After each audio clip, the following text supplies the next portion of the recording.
agar keseluruhan interaksi yang terjadi dalam tubuhnya dapat diamati dan dikaji. Misalnya, keamanan dan khasiat obat perlu diteliti dengan menggunakan hewan percobaan sebelum layak dilanjutkan dengan mengikutsertakan relawan manusia. Hewan percobaan akan mengalami penderitaan seperti rasa nyeri, ketidaknyamanan, ketidaksenangan, dan pada akhirnya kematian. Sebagai bangsa yang beradab, percobaan yang menderita untuk kebaikan manusia wajib dihormati hak asasinya dan diperlakukan manusiawi. Ya, jadi selanjutnya kita beralih ke hewan coba. Jadi hewan coba ini dimanfaatkan untuk penelitian yang kira-kira bisa mirip menggantikan sebagai subjeknya adalah manusia. Atau mungkin juga objek apa yang mungkin pada jaringan manusia yang tidak mungkin bisa dilakukan, maka mempergunakan daripada objek hewan coba atau jaringan apa dari hewan coba. Namun hewan coba ini juga tentu mempunyai keterbatasan dan juga dipilih hewan coba yang memang kemiripannya sangat dekat dan tentu tingkat reproduksi untuk regenerasinya juga yang cepat sehingga tidak menimbulkan pemusnahan. Nah, saat ini memang orang banyak memakai no animal testing, ya, jadi tidak menggunakan hewan coba lagi. Kalau dulu kan itu terkenal dengan kelinci percobaan, maka sekarang berharap kan tidak itu lagi bisa digunakan sehingga seminimal mungkin kan itu untuk menggunakan hewan coba. Lanjut. Penelitian kesehatan dengan menggunakan hewan percobaan secara etis hanya dapat dipertanggungjawabkan jika 1. Tujuan penelitian dinilai cukup bermanfaat, 2. Desain penelitian dapat menjamin bahwa penelitian akan mencapai tujuannya, 3. Tujuan penelitian tidak dapat dicapai dengan menggunakan subjek atau prosedur alternatif, 4. Manfaat yang akan diperoleh jauh lebih berarti dibandingkan dengan penderitaan yang dialami hewan percobaan. 4 atas alasan inilah maka kita menggunakan hewan coba. Jika memang ini tadi itu bisa terpenuhi, oke, silakan kita menggunakan hewan coba. Tapi memang jika itu adalah bisa digantikan dengan yang lain, alangkah baiknya kita tidak menggunakan hewan coba.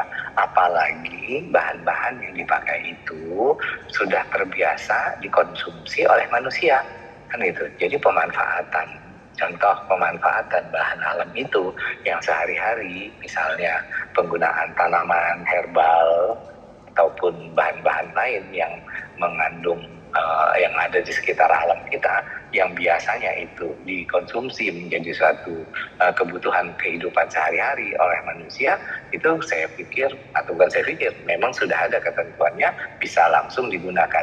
Apakah lagi bukan untuk penggunaan obat, kan gitu. Dia hanya sebagai ajuvan kan itu, atau juga sebagai, kalau kami di kulit, sebagai kosmetik atau kosmetikal. Nah, oleh karena itu pemanfaatan hewan coba tadi harus memang berdasarkan yang 4 ini.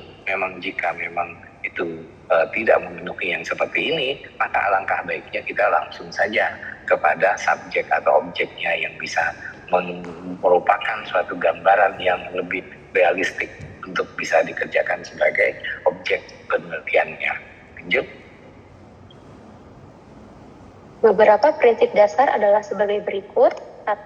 Untuk kemajuan pengetahuan biologi dan pengembangan cara-cara lebih baik dalam melindungi kesehatan dan kesejahteraan manusia, diperlukan percobaan pada berbagai spesies hewan yang utuh.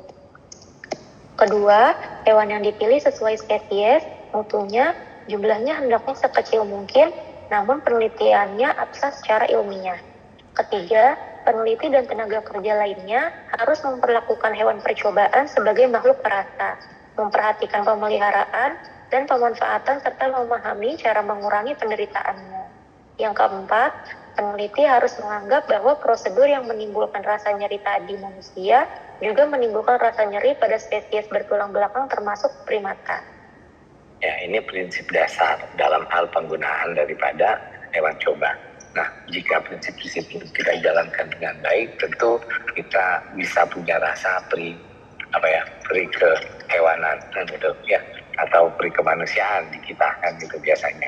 Nah, oleh karena itu perlakukanlah dia dengan baik kan itu, walaupun dia akan menimbulkan rasa nyeri, rasa sakit kan sampai nanti pemusnahannya. kita harus perlakukan memang dengan baik selayaknya bagaimana kita juga manusia kan gitu ingin diperlakukan, maka secara hewan juga harus bisa diperlakukan dengan baik. Lanjut. 5. Pada akhir penelitian, bahkan waktu percobaan, hewan yang menderita nyeri hebat menjadi cacat yang tidak dapat dihilangkan harus dimatikan tanpa rasa nyeri. Yang keenam, hewan yang akan dimanfaatkan untuk penelitian hendaknya dipelihara dengan baik. Yang ketujuh, pimpinan lembaga yang memanfaatkan hewan percobaan bertanggung jawab penuh di lembaganya. Ya, maka kan itu kita pun kan itu hewan ini tentu punya tempat pemeliharaan, punya tempat pengelolaan kan gitu ya. Jadi tempat pengelolaan ini memang harus bisa menjaga bahwa hewannya tadi betul-betul sehat, sehat lahir batin kan gitu ya, tidak juga digunakan kan itu hewannya betul-betul sudah stres duluan. Maka pemeliharaan itu harus ada satu lembaga yang mengurusinya, baik itu untuk pemeliharaan kehidupan hewan tersebut, begitu juga untuk galur daripada hewan tersebut. Jadi harus mempunyai lembaga khusus, punya dia juga sertifikasi khusus, sehingga bisa dipertanggungjawabkan secara ilmiah bagaimana kondisi, keadaan, atau silsilah daripada hewan tersebut. Lanjut. Sebaliknya, pimpinan wajib menjaga keselamatan dan kesehatan para pengelola dengan cara A. Pemeriksaan kesehatan setiap tahun sekali dan memberikan imunisasi. B. Menyediakan alat pelindung seperti masker, sarung tangan, sepatu, tutup kepala, pelindung mata, dan jas laboratorium. C. Menyediakan fasilitas fisik. D. Penanganan limbah yang baik dan benar. Ya, jadi tempat pemeliharaan hewan itu juga pegawainya atau petugasnya juga harus terlindungi dengan baik kan gitu, sehingga semua aktivitas daripada hewan tersebut bisa sehat dan juga yang memeliharanya juga bisa sehat kan gitu. Oleh karena itu dia harus mendapat perlindungan yang benar supaya kita bisa mendapatkan nanti hewan-hewan yang memang bisa layak untuk menjadi hewan coba. Kalau itu tidak layak, tentu boleh dipastikan bahwa hewan tersebut tidak memenuhi daripada standar untuk hewan untuk dilakukan percobaan terhadap hewan tersebut. Oleh karena itu, pemeliharaan hewan tersebut, petugas-petugasnya memang harus diberi perlindungan yang khusus sehingga bisa nanti terjamin juga hewan yang dilakukan untuk pemeliharaannya bisa dengan baik. Lanjut. Dalam hal memanfaatkan hewan percobaan untuk penelitian kesehatan digunakan prinsip 3R, yaitu replacement, reduction, and refinement. John and Russell 1957. Pertama, replacement. A. Replacement relatif, tetap memanfaatkan hewan percobaan sebagai donor organ, jaringan, atau sel.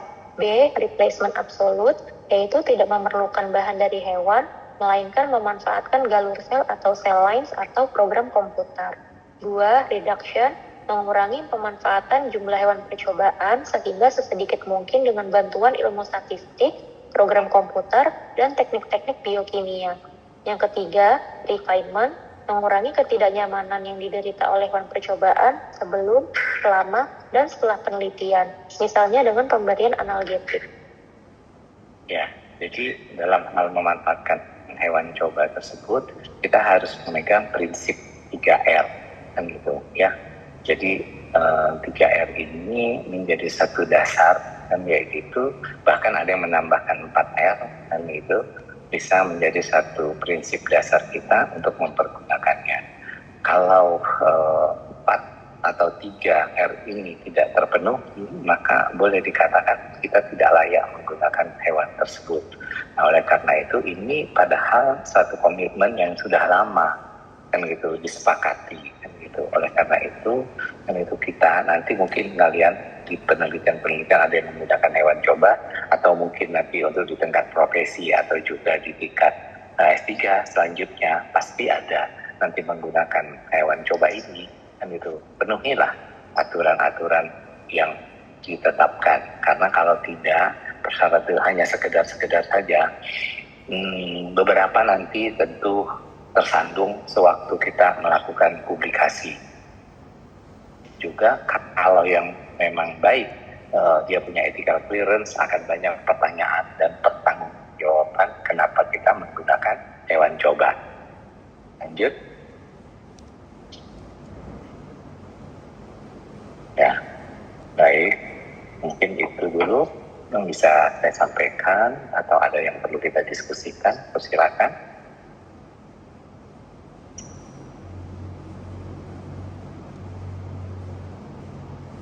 Ada yang mau disampaikan atau ditanyakan, ada yang kurang jelas?